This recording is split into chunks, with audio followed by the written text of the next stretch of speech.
Assalamualaikum. Hai, ini Rai, ini Raihan, ini Rifa, ini Salma Nur Azahra, dan ini Salma Nur Hasanah. Kami dari kelompok 1. Halo semuanya, video ini kami buat untuk memenuhi tugas akhir dari mata kuliah Psikologi Dakwah yang diampu oleh dosen kita yang cantik dan lucu, yaitu Ibu Dr. Zaira Silviana MA Hum. Oke, sebelumnya aku mau tanya nih, kalian tahu nggak sih siapa itu Ibnu Rushd? Yap, betul banget. Ibnu Rushd merupakan salah satu filsuf muslim yang populer. Beliau adalah filosof yang berhasil memperkenalkan filsafat ke dalam syariat. Nah, untuk mengenal lebih jauh siapa itu Ibnu Rushd, kami dari kelompok 1 akan membahas tuntas dari mulai biografi, karya, sampai hubungannya dengan psikologi dakwah. Jadi, disimak ya.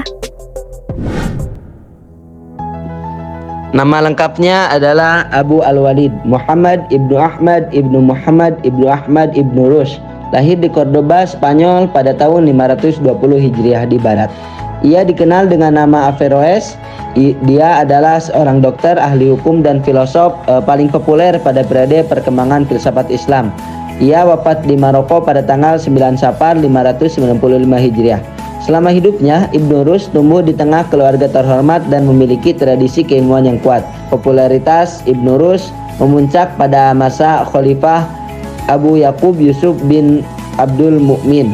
Sayangnya, selang tak begitu lama, timbul kecurigaan terhadap Ibnu Rushd dan akidahnya.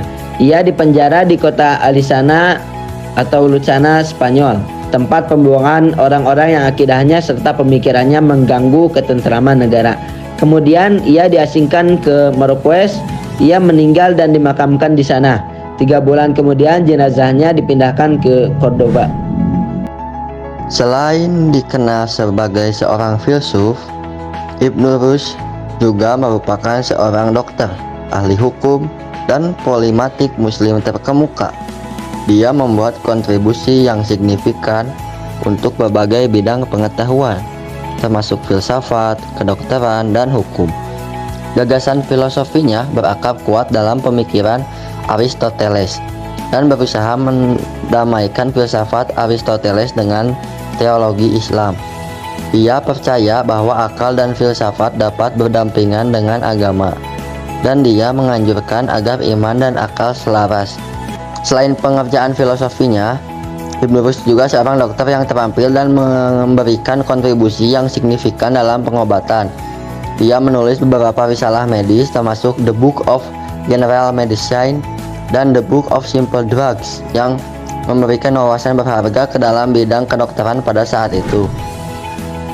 Nah, berikut beberapa karya populer dari Ibnu Rushd. Yang pertama itu ada tafsir Ibnu Rushd, The Commentary of Ibnu Rushd.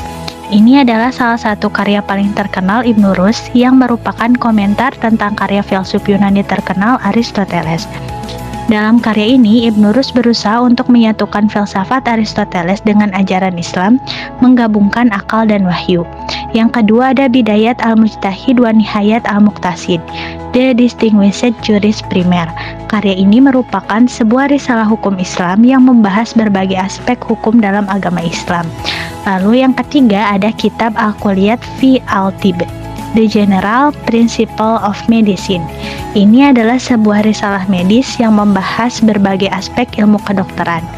Dalam karya ini, Ibnu Rushd menggabungkan pengetahuan medis dari dunia Yunani klasik dengan tradisi medis Islam.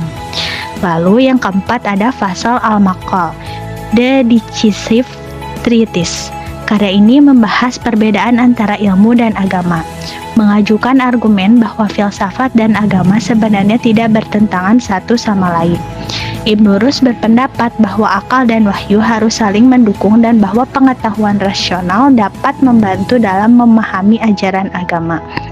Lalu yang terakhir ada Tahafut al-Tahafut, The Incoherence of the Incoherence.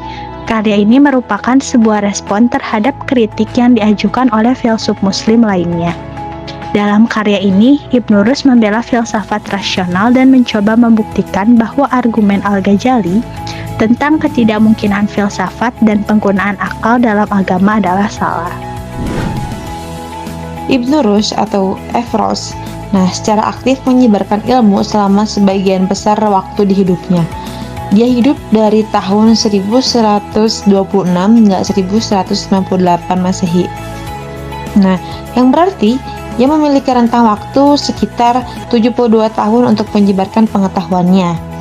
Karena Ibnu Rus ini merupakan ilmuwan yang berkecamuk dalam berbagai bidang ilmu, maka beliau pun telah berhasil berkontribusi dan menyumbangkan pemikirannya.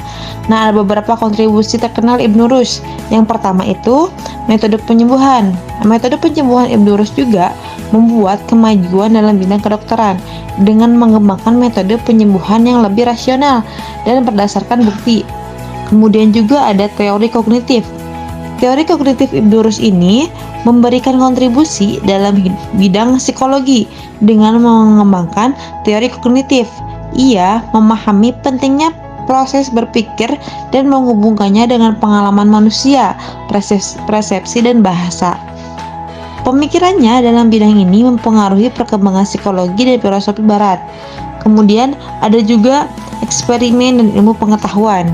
Ibnu Rus mendorong pentingnya eksperimen dan observasi dalam ilmu pengetahuan. Dia menyadari bahwa pemahaman manusia tentang alam semesta harus didasarkan pada metode ilmiah yang tepat dan bukti yang jelas.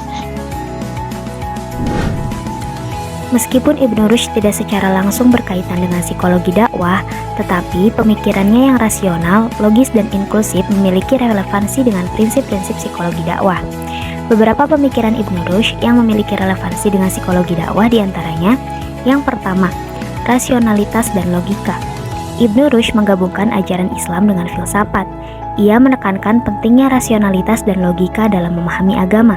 Psikologi dakwah dapat memanfaatkan pemikiran Ibnu Rushd ini dengan merancang argumen yang kuat dan rasional untuk mengkomunikasikan pesan-pesan agama dengan efektif. Yang kedua, penggunaan argumen filosofis. Ibnu Rushd menggunakan pendekatan filosofis untuk menjelaskan konsep-konsep agama kepada para pemikir non-muslim pada masanya. Dalam konteks psikologi dakwah, pendekatan ini dapat digunakan untuk berinteraksi dengan individu-individu yang memiliki latar belakang pemikiran yang berbeda. Yang ketiga, penekanan pada penalaran dan bukti. Ibnu Rushd menekankan pentingnya penalaran dan bukti dalam memahami dan mempertahankan keyakinan agama. Dan yang terakhir, toleransi dan dialog antar agama. Ibnu Rushd memiliki pandangan yang relatif inklusif terhadap non-muslim dan menyadari pentingnya dialog antar agama. Pandangan ini sejalan dengan prinsip-prinsip psikologi dakwah yang menekankan pentingnya dialog, pemahaman, serta toleransi dalam berinteraksi dengan individu-individu dari latar belakang agama yang berbeda.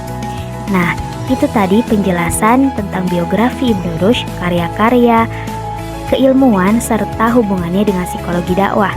Mohon maaf atas segala kesalahan. Terima kasih. Wassalamualaikum warahmatullahi wabarakatuh.